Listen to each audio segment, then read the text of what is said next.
Здравейте, казвам се Радослав и съм основателят на OmniPhysio Clinic. Добре дошли в този протокол за ишиас. Ако вие сте хората, които имате симптоми на ишиас и се чудите как да се излекувате, то това видео е точно за вас. Наистина трябва да гледате всички упражнения, които ще ви представя, а те са 6, плюс няколко теста, които трябва да направите в началото, за да се сигурни, че имате ишиас. Ако следвате тези упражнения в дългосрочен план, вие ще имате резултат. Така че което трябва да направите тук е да седнете изправени и да дигнете всеки крак 3 пъти. И ако не усещате никаква болка в ломбалния гръбнак, докато го правите, например в център на гръбначния стълб, тогава вероятно нямате прещипване на ишиаса. Добре, но това е само първият тест. Знаете, че имаме още неща за правене.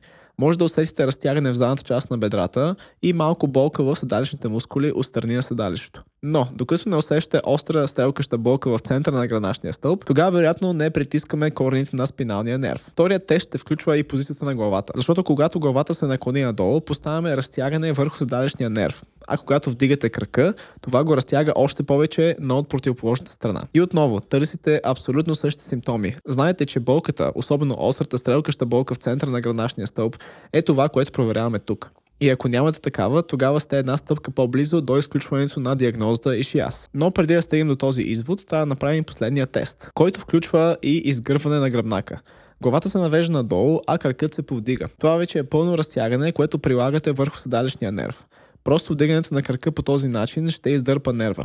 И ако имате дискова херния, дискова протрузия или някакъв друг вид компресия на нервните корени, тогава ще усетите болка в тази позиция в долната част на гърба. А ако в тази ситуация не усещате абсолютно нищо, значи сте ударили джакпота и нямате ишиас. Може да имате симптоми наподобяващи ишиас. Хубавото на тези тестове е, че може да ги използвате и като упражнения. Но съм подготвил 2 различни упражнения специално за вас. Първото е техниката на приплъзване на нерва, или gliding техник. Често хората правят тези упражнения и скачат директно към второто, което ще видим след малко. Но второто упражнение е доста по-агресивно. Техниката на приплъзване е по-щадяща за нерва. Както виждате, движим точка А и точка Б заедно. Точка А е ходилото ми, а точка Б е главата и гръбначния стълб.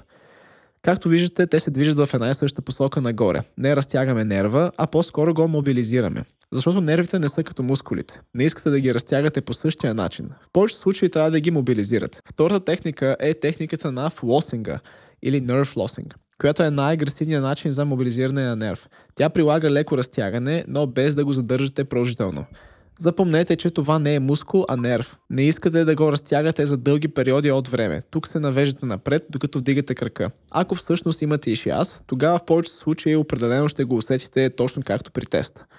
Както виждате, тези 2 техники произлизат директно от тестовете. Но има малки детайли, които трябва да имате предвид. Задължително започнете с приплъзването или глайдинга, преди да преминете към флосинг техниката. След това имаме така наречената мечешка техника, която ще работи за вашето ядро.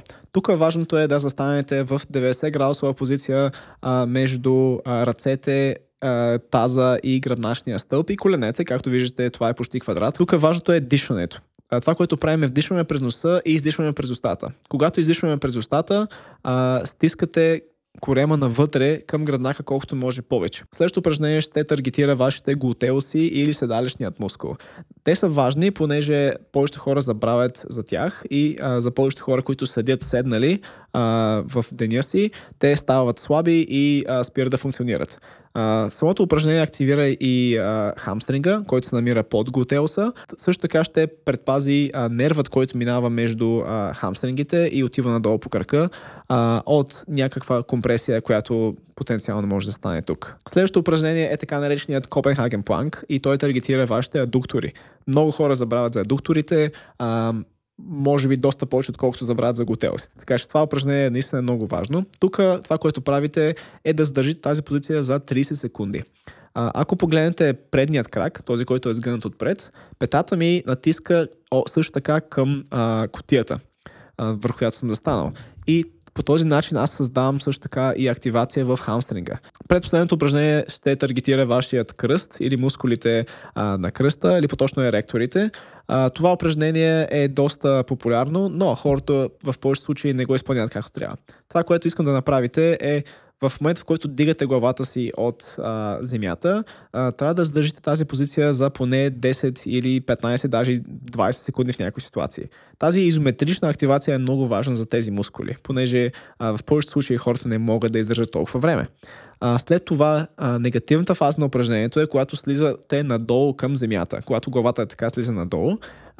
Това движение само по себе си трябва да ви отнеме към 10 секунди. Това е много важно. Няма значение за колко време се дигате нагоре, има повече значение за това колко време падате надолу. И последното упражнение ще таргетира вашите така наречени хип флексори, защото в повечето случаи те са мускули, които хората не тренират. Така че, когато се занимаваме с всякакви проблеми като ишиас, болки в кръста или болки в таза, винаги таргетираме тези мускули, защото те в повечето случаи имат някаква слабост. Тук е много лесно. Събудете обувката си и вкарвате кръка си през подувката. Опитвате да дигнете кръка колко се може по-нагоре, същото време бутате надолу с ръцете. Самата ръка бута в кутията надолу, а вие създавате движение с коляното нагоре, колко се може по-нагоре към гърдите. Благодаря ви, че гледахте този протокол и се надявам, че ви е помогнал и ще ви помага за в бъдеще. Ако наистина искате да работите с професионалисти и хора, които няма да ви лъжат или да ви държат за 10-20 сесии, слагайки магнити и всякакви други джаджи по вас, само и само да удължат този процес на рехабилитация, значи вие трябва да дойдете в един от нашите кабинети. Долу в описанието може да намерите информация за нашите кабинети, къде се намират, кой работи там и всякаква друга информация, така че ако имате някакви въпроси, винаги може да коментирате по това видео или да се свържете с нас. Отново надявам се, че тази информация ви е била полезна и ще се видим в следващото видео.